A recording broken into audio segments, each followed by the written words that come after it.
šlovė viešpačiui. Kol Jurgita vis čia pamokslavo, mintyse sukosi viena tokia eilutė, bet galvoju, kurgi aš čia ją sakysiu, kažkaip ne į tą temą. Bet Jurgita pasisuko prie ištikimybės tos pusės ir kad mes gauname daug išbandymų. Ir aš kaip tik jau skaičiau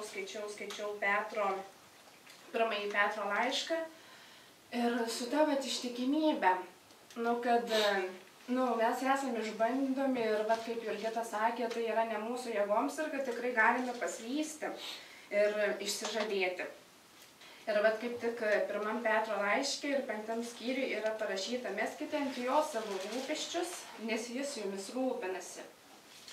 Tai iš tikrųjų labai nedaug tai reikia padaryti, tiesiog paprašyti, kad jisai pasiimtų rūpesčius ir iš tikrųjų tada išlikti toje ištikimybėje bus beprotiškai lengva. Ir labai nesunku.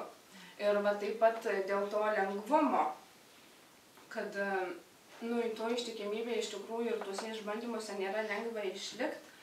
Ir kaip laiške Filipiečiams 1 skyriuje ir 29 eilutė yra pasakyta, nes jums duota dėl Kristaus ne tik jį tikėti, bet ir dėl jo kentėti. Todėl iš tikrųjų pagrindinis dalykas, kad išlikti su Dievu, tai reikia tiesiog remtis jo žodžiu, nes Biblija jinai yra gyva ir į visus savo klausimus tikrai joje galima rasti atsakymus.